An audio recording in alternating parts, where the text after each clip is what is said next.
Assalamualaikum warahmatullahi wabarakatuh, sahabat beriman. Pada video kali ini kita akan membahas tentang sahabat Nabi yang bernama Ukaisha.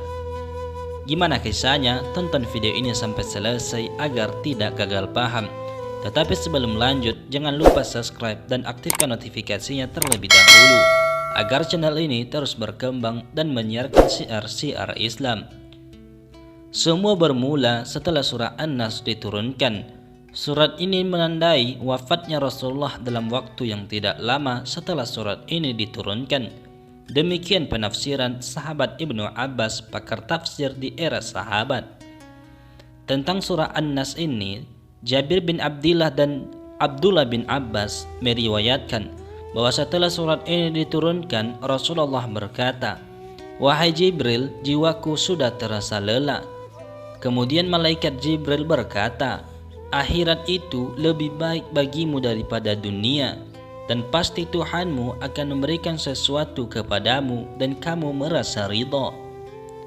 Rasulullah lantas memerintahkan Bilal agar memanggil semua orang untuk melaksanakan atau berkumpul di masjid. Kaum muslimin segera berdatangan ke Masjid Nabawi. Kemudian Rasulullah naik ke atas mimbar. Dari atas mimbar beliau memuji Allah, kemudian menyampaikan khutbah yang membuat hati bergetar dan air mata bercucuran. Rasulullah berkata, "Wahai manusia, nabi model apa aku ini bagi kalian?" Para sahabat menjawab, "Semoga Allah memberikan balasan kebaikan sebab kenabianmu.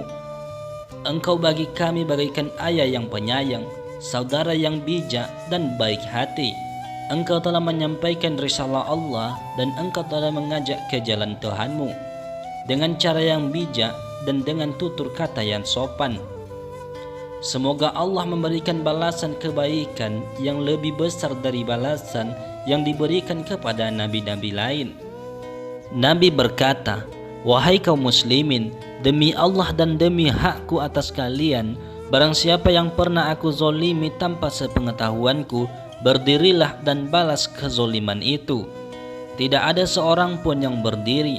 Rasulullah lantas mengulangi ucapannya itu dan tidak ada seorang pun yang berdiri. Rasulullah mengulangi kata-kata itu untuk ketiga kalinya. "Wahai kaum muslimin, demi Allah dan demi hakku atas kalian, barang siapa yang pernah aku zolimi tanpa sepengetahuanku, berdirilah dan balaslah kezaliman itu sebelum aku dibalas di hari kiamat nanti." Tiba-tiba ada seorang kakek berdiri. Kakek itu melangkah melewati barisan jemaah hingga ia sampai di hadapan Rasulullah. Kakek itu bernama Ukaisha bin Mashhan. Ukaisha lantas berkata, "Demi ayah dan ibuku, andai engkau tidak mengucapkan kalimat itu sampai 3 kali, pasti aku tidak akan maju. Dulu aku pernah bersamamu dalam suatu perang. Setelah perang selesai dan kita mendapatkan kemenangan, kita segera pulang. Untaku dan untamu berjalan sejajar. Aku turun dari unta mendekatimu karena aku ingin mencium pahamu. Namun tiba-tiba engkau mengangkat pecut dan pecut itu mengenai perutku. Aku tidak tahu apakah kejadian itu engkau sengaja atau tidak engkau sengaja." Rasulullah lantas berkata, "Aku berlindung kepada Allah dari perbuatan pemecutmu dengan sengaja. Wahai Bilal, pergilah engkau ke rumah Fatimah dan ambillah pecut yang tergantung." Bilal lantas berangkat menuju rumah Fatimah.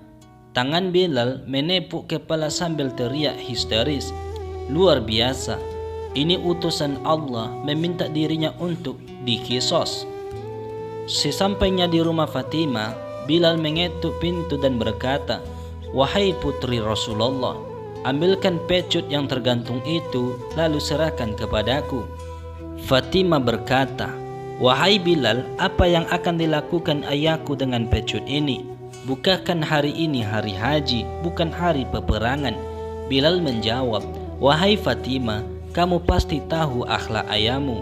Beliau menitipkan satu agama, beliau akan meninggalkan dunia ini, dan beliau memberikan kesempatan pada siapapun untuk membalas atau mengkisos kesalahannya. Fatimah lantas berkata, "Wahai Bilal, siapa orang yang tega menuntut kisos kepada Rasulullah? Katakan kepada Hasan dan Husain agar keduanya saja yang menerima pembalasan itu sebagai pengganti Rasulullah. Minta orang itu membalas kepada Hasan dan Husain dan jangan membalas kepada Rasulullah." Bilal kembali ke masjid dan menyerahkan pecut itu kepada Rasulullah. Rasulullah lantas menyerahkan pecut itu kepada Ukasyah. Abu Bakar dan Umar segera berdiri dan berkata kepada Ukasyah, "Wahai Ukasyah, balaslah kepada kami berdua.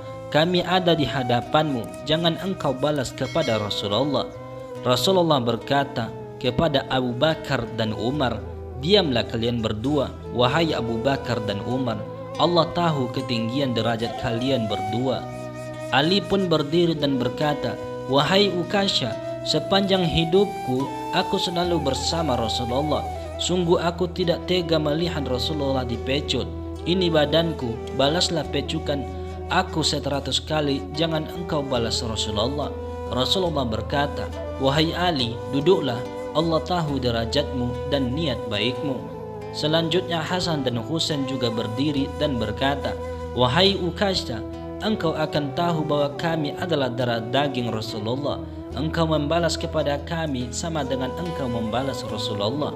Rasulullah menjawab, "Duduklah buah hatiku, Allah tidak akan melupakan kalian berdua." Rasulullah kemudian berkata kepada Ukasyah, "Wahai Ukasyah, silakan pecut aku." "Wahai Rasulullah, ketika engkau memecut perutku dalam keadaan terbuka," kata Ukasyah. Rasulullah langsung menyikap pakaian hingga perutnya terbuka. Jemaah semakin histeri melihat pemandangan itu. Mereka menangis sejadi-jadinya. Mereka menegur Ukasyah, "Apakah engkau betul-betul akan memecut Rasulullah, wahai Ukasyah?" Ukasyah lantas melihat perut Rasulullah dan dia tak kuasa menahan diri.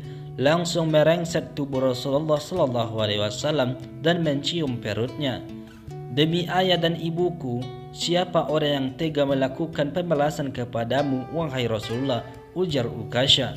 Rasulullah berkata, "Lantas katakanlah, kau ingin membalas atau memanfaatkan aku?" Ukasyah menjawab, "Sungguh aku telah memanfaatkanmu karena aku berharap mendapatkan ampunan dari Allah pada hari kiamat." Rasulullah berkata, "Siapa yang ingin melihat temanku di surga nanti, lihatlah kakek ini." Kaum muslimin langsung berdiri mengurubungi Ukasyah dan mencium keningnya. Mereka berkata kepada Ukasyah, "Alangkah beruntungnya kamu, alangkah beruntungnya kamu. Kamu akan mendapat derajat yang sangat tinggi berdampingan dengan Rasulullah di surga." Setelah peristiwa itu, Rasulullah jatuh sakit selama 18 hari. Tepat pada hari Senin, Rasulullah wafat meninggalkan dunia yang fana ini. Nabi Muhammad SAW adalah seorang nabi dan rasul. Ia dijamin masuk surga, bahkan pasti berada di tempat paling tinggi dan paling mulia di sisi Allah. Namun beliau begitu hati-hati terhadap manusia. Ia tidak ingin meninggalkan dunia ini sementara masih ada orang yang sakit hati kepadanya. Beliau meminta dikisos oleh manusia agar ia tidak mendapatkan siksaan di hari akhirat nanti. Wallahu a'lam bishawab. Assalamualaikum warahmatullahi wabarakatuh.